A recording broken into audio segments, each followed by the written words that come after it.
نور محترم مسلمانانو، نن یو بهترینه وظیفه یا حل المشکلات محترمو، دا د هغې رب ستاینه ده، هغې رب ته ارزو ده، هغې رب ته منت دی، سماجت دی. او نن د جمعې مبارکه شپه هم ده، نو خپل رب راضي کوي په دې وظیفه باندې. خپل رب به دله هغه بهترینې عطاګانې درکړي، بهترینې درګذر به درته وکړي الله تعالی. او محترمو حاجتونه هم الله تعالی پوره کړي. او ځکه دا وظیفه د مشکلاتو دپاره ده. اللهم یا حل المشکلات. ای الله بس ته صرف د مشکلاتو د حل والا رب یې. ستا نه ما سوا ټول حقیقت په دنیا کې نشته. ستا نه ما سوا څوک طاقتور نشته الله. ستا د علم نه الله څوک پټ په دنیا کې نشته کریم الله. د ذرې نه واله، د وړې ذرې نه واله، د وړې ذرې نه واله، د ټولو نه وړه ذره هم د الله تعالی په علم کې ده محترمو. الله تعالی ته معلومه ده. د یو وړوکي میږي په توره شپه کې په توره ګټه باندې دغه تور میږی روان دی، په اړه کې کومه اراده ده، د خپو کشای کومه ده، هغه هم رب العالمین په عرش مولا باندې اوري محترمو. نن د هغې رب کریم، د هغې رب عظیم، د هغې رب عرش عظیم وظیفه ده. نو دا وظیفه تاسو انشاءالله ضرور وکئ. د جمعې په دې مبارکه شپه باندې یا د جمعې په مبارکه ورځ باندې دا شپې ته او دې ورځ ته ډېر فضیلت حاصل دی.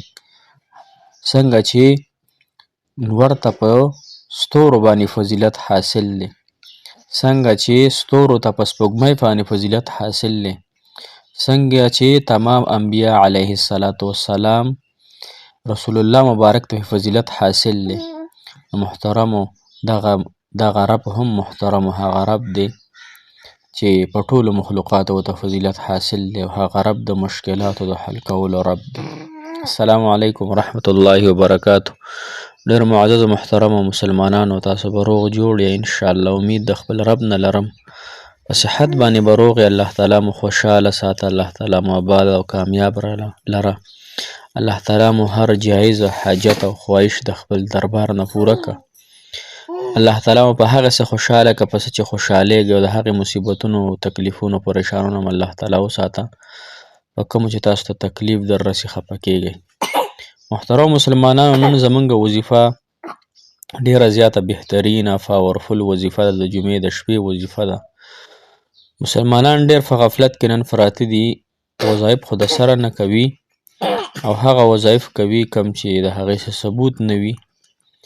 نن د یا اللهم دا د الله تعالی نوم هم دی، اللهم ای الله یا حل المشکلات، ای د مشکلاتو حل کولو والا ربه. دا د هغې رب عظیم، د هغه رب لا یزال بهترینه وظیفه ده. هغه مسلمانان کم چې پریشان حال دي، پریشانۍ لري، غم لري، تکلیف لري په اړه کې، نو دا به الله تعالی انشاءالله ختموي. طریقه یې دا د محترمو د جمعې شپه ده، د جمعې په شپه باندې که د مازدیګر مونځ نه پسې کوئ نن، که سبا یې کوئ، که ماښام مونځ نه پسې کوئ، که مازدیګر نه یې کوئ، که ماسخوتن نه یې کوئ، تاسو ته دا اختیار حاصل دی. طریقه یې دغه ده چې بهتره خبره ده چې انسان یو 2 رکعته نفل وکړي. که څوک نفل نشي کولی نو خیر دی، بیا د کینې په تسبو باندې دی دا وظیفه وکړي، یا په کاونټر باندې دا وظیفه وکړي. لومبی چې دی محترم مسلمانانو 314 پیرې لا اله الا انت سبحانك انی كنت من الظالمین، لا اله الا انت سبحانك انی كنت من الظالمین دا ووایئ.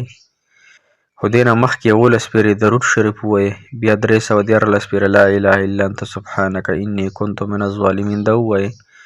دې نه پس بیا 11 پیرې درود شریف ووایئ. د دې نه پس بیا اللهم یا حل المشکلات، اللهم یا حل المشکلات. دا که 10 پیرې وي او که 15 پیرې وي او که 11 پیرې وي. ای الله ته بهترین د مشکلاتو د حل کولو رب یې. ای الله ته زما په حاجت باندې غالب یې. ای الله ته زما په حاجت باندې پوهه یې. ای الله ته زما په زړه باندې قادر مطلق پوهه پې. ای الله ته په پټو سینو په رازونو باندې علیم بذات الصدور یا الله. الله زما د حاجت پوره که. الله دا مسله لرمه د دې الله څوک حل کولو والا نشته. دا مې تا ته وسپارله کریمه الله تېره له ختمه کړه.